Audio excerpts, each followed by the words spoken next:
The day Clara was abandoned at the church began like any other in the dusty border town, with the sun scorching the earth and the wind carrying fine particles of dirt through the streets. But it became the kind of day that seared itself into memory, the kind of day people would whisper about for years.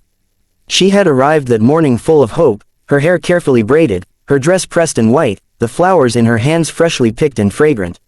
Her heart had been lifted by letters and promises from the man she had believed would be her husband, a man who had written her poems and vowed loyalty across miles.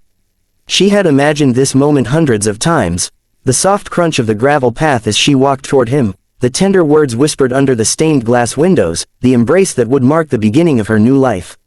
Instead, she found herself sitting alone on the church steps, the echo of an empty street amplifying the ache in her chest. The wind tugged at her veil, twisting it across her shoulders, and the bouquet in her trembling hands was beginning to droop under the heat. She could see the faint trail of wagon tracks where he had disappeared, and her stomach sank with each passing second.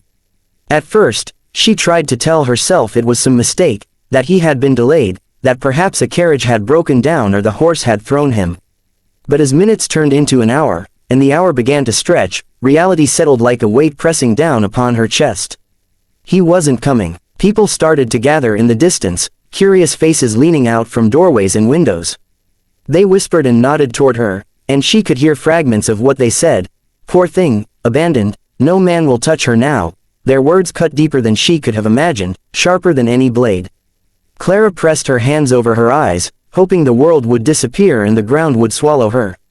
She wanted to run, to hide, to disappear, but there was nowhere to go.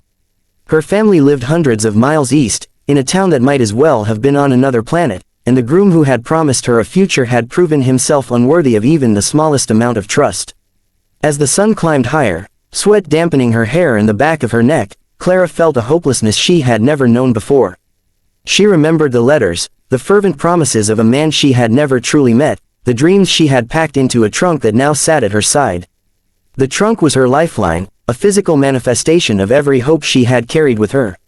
She lifted it nervously, wishing it could somehow protect her from the eyes of the townspeople, but it was heavy and unyielding, and she was weak with despair. From across the street, leaning casually against the rough post outside the general store, Elias McGraw observed her. He wasn't a man who sought attention. In fact, he avoided it whenever possible. He had heard the rumors of the abandoned bride, of the scandal and whispers, but he didn't care much for gossip. What caught his attention wasn't the story itself, but the way she sat there, small and fragile, shoulders hunched as though trying to make herself invisible. There was a vulnerability there that stirred something deep in him, something he hadn't felt in years. He knew the man who had left her, his neighbor, a gambler with a restless heart and no sense of honor. That man's betrayal wasn't surprising. What surprised him was how utterly alone this woman had been left, exposed to the judgment and cruelty of strangers. Elias hesitated. He wasn't the type to step into other people's affairs lightly. He had learned long ago that life demanded solitude, that trusting the wrong person could bring devastation. But there was something about Clara that made him pause, something about the way she held herself upright despite the shame, the way her lips trembled as she fought back tears, the way her gaze darted from one stranger to the next, searching for a hint of mercy. It reminded him of a mirror he had long avoided, a reflection of his own brokenness, his own quiet desperation for connection. Finally, as the sun dipped lower, casting long shadows across the street, Elias walked toward her. He didn't speak immediately. He simply approached, the sound of his boots crunching on gravel punctuating the heavy silence. Clara looked up, startled, and for a moment their eyes met. There was no pity in his gaze, no judgment, just a steady, calm presence that seemed foreign and yet comforting. He asked simply, "You got somewhere to go?" Clara shook her head, too exhausted, too humiliated to speak. The tears she had been holding back finally spilled over, tracing clean lines down her dusty cheeks. Elias studied her for a moment, then glanced at the road where her groom had vanished. He said nothing about the scandal, the rumors, or the judgmental townsfolk. Instead, he offered a simple, unadorned gesture of humanity, "Then come on. Can't leave you sitting here all night like an orphaned calf. I'll take you to my place for the night. We'll figure out the rest come morning." Her first instinct was to refuse. It wasn't easy to step into a stranger's cabin, especially one who was known in town as a quiet, solitary man. But she realized she had no other options, nowhere else to turn. Slowly, hesitantly, she rose to her feet, the trunk dragging at her hands as she tried to manage its weight. Elias stepped forward instantly, lifting it with ease and slinging it across his shoulder. He didn't offer words of comfort or false cheer, he just carried it as a man who knew how to handle burdens, physical and otherwise. The ride to his cabin was long, silent, and punctuated only by the rhythmic clip of hooves against the hard-packed earth. Clara sat rigid, staring straight ahead, trying to suppress the fear and embarrassment that threatened to overwhelm her. She wanted to run, to escape, but the truth was unavoidable, she had no choice but to accept his help. Elias didn't try to fill the silence with chatter. He simply guided the horse along the winding path, his presence steady and calm, a stark contrast to the turmoil in her mind. When the cabin came into view, tucked against the hills like a secret kept from the world, Clara's heart caught in her chest. It was small, weathered, and unpretentious, nothing like the grand home she had imagined in her dreams. But there was a solidity to it, a warmth that seemed to reach out from the wooden walls, and she realized she felt safer there than she had in hours, perhaps even days. Elias set her trunk down carefully, then lit a lamp that cast a soft glow across the room. He said nothing about the scandalous whispers of the town. He merely offered her a place to rest. Clara collapsed onto the bed, exhaustion overwhelming her, but sleep eluded her. She lay awake, staring at the rough-hewn rafters, listening to the creak of the cabin settling, the crackle of the fire, the quiet rhythm of Elias's breathing from the other side of the room. She couldn't understand why her heart felt lighter despite the shame, why the presence of this quiet cowboy, this stranger, seemed to offer a sense of hope she hadn't felt since leaving home. Somewhere deep inside, a small spark of trust began to flicker, fragile and tentative, but undeniable. Outside, the prairie stretched endless and unforgiving, the wind carrying whispers that threatened to echo the town's judgment. But inside that cabin, a moment of sanctuary had been created, a fragile refuge. For a woman who had known only abandonment and heartbreak. And though neither of them spoke the words aloud, both knew that this night would change everything. Because sometimes, when life leaves you alone and broken, it takes only one steady hand to guide you back toward hope, and for Clara, that hand had just appeared, quiet, strong, and unwavering. Morning came with a golden light that spilled through the gaps in the cabin's wooden shutters, illuminating the dust particles dancing lazily in the air.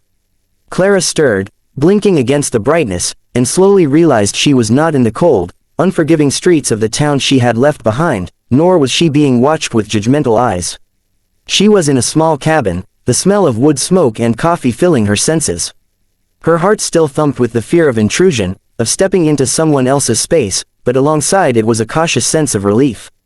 She was alive, she had shelter, and for the first time since the sun had risen over the dusty town yesterday, she felt a trace of safety. Elias was already awake, moving quietly in the tiny kitchen that doubled as living room. The pan on the stove hissed as he flipped eggs with precise, practiced motions, the coffee simmering in a pot that had seen many mornings like this one. He glanced at her briefly, his dark eyes steady and unreadable. There was no judgment there, no gossip, no speculation, only a simple acknowledgement that she existed, and that she belonged to the space of his cabin now as much as he did. He set a plate of eggs before her, steam curling upward, the smell rich and comforting. "Eat," he said softly. His voice was low, calm, unassuming, yet it carried a quiet authority that made her feel she could breathe without fear. Clara hesitated, unsure if she was allowed to eat, unsure if she deserved even the small comfort of a hot meal. But hunger and exhaustion overcame shame, and she took the fork in trembling hands.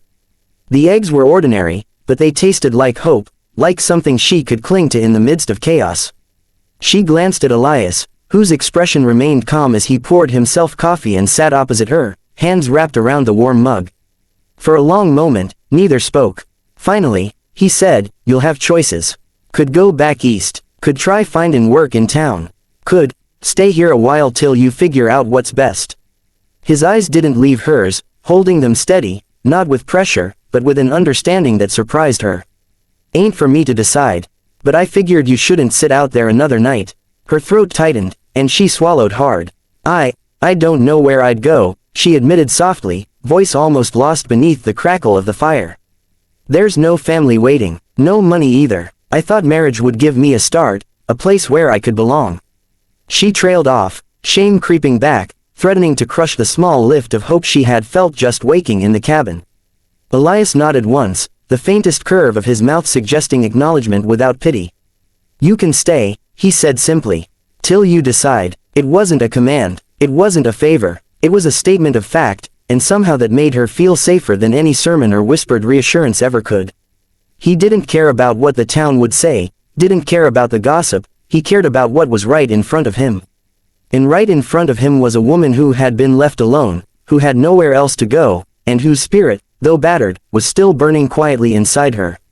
The days that followed settled into a rhythm that neither of them had expected. Clara helped where she could, sweeping the cabin floor, scrubbing dishes in the cold creek, tending the small garden that Elias had coaxed from the stubborn prairie soil. She learned to fetch water from the well without spilling it, to mend a fence that had been torn loose by the wind, to feed the goats without startling them. Elias guided her silently, correcting her when necessary, but never with harshness or judgment. Slowly, the cabin became not just a refuge, but a place of learning, a place where her hands could be busy and her mind could begin to heal. There was an unspoken understanding between them. Words were sparse, but meaning flowed in the simplest gestures, a shared glance, the passing of a tool, the way Elias would stand slightly closer than necessary when she worked, or how she would hesitate before speaking only to find him listening patiently. Clara's laughter began to come back in small bursts, soft and hesitant at first, but growing with each passing day. The goats chasing her skirts, the rooster crowing too early, even the stubborn mule refusing to cooperate, all of it became moments that drew quiet smiles from both of them. And Elias, who had believed himself incapable of feeling anything beyond the dull ache of solitude, found himself leaning into her presence, appreciating her humor, her resilience, the fragile light that lingered in her eyes despite everything she had endured. But the town did not remain silent. Whispers reached them in the form of sideways glances when Elias occasionally rode into town, of murmured gossip carried by passing travelers. The abandoned bride was in the McGraw cabin. Folks wondered what kind of man would take in another's bride, abandoned and rumored to be tainted by shame. Some said it was kindness. Others said it was foolishness, or desperation. But Elias paid no heed. Clara stayed mostly within the cabin, venturing only to help him with chores outside, where the wind and the earth offered more comfort than the judgmental eyes of the town ever could. One evening, as the sun dipped low over the hills, painting the horizon in streaks of gold and crimson, Clara wrapped herself in a shawl and stepped onto the porch. The wind tugged at her hair, but for once she didn't flinch. Elias appeared beside her, shoulders broad, eyes dark and unreadable, arms crossed as he took in the fading light. For a long time, neither spoke.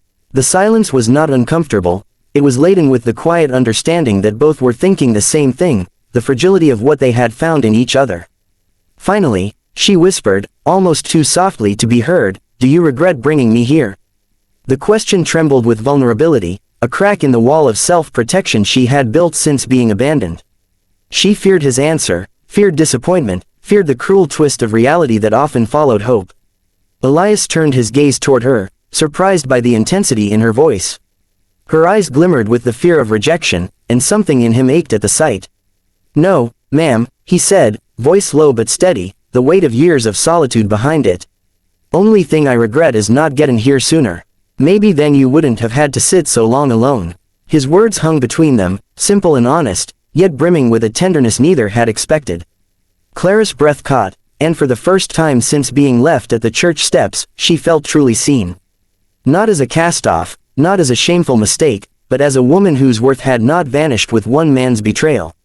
She studied Elias, the lines etched into his face by hardship, the quiet strength in his frame, the steadfastness in his dark eyes, and felt her heart respond with something fragile yet powerful. It was hope, yes, but also admiration, and the beginnings of trust. As night fell, the fire crackled in the hearth, shadows flickering against the cabin walls. Both of them knew, something profound had shifted. The world outside would continue to speculate, to judge, to whisper. But inside these walls, two broken souls had found a refuge, had discovered companionship, had taken the first tentative steps toward healing. The silence between them was no longer a void, it was a space filled with understanding, with unspoken promises, with the faint spark of a connection neither could yet name but both felt deeply. In the weeks that followed, their bond grew quietly but inexorably. Clara learned to trust again, her laughter returning in fuller, richer tones. Elias allowed himself to feel warmth in her presence, a lightness that life had long denied him.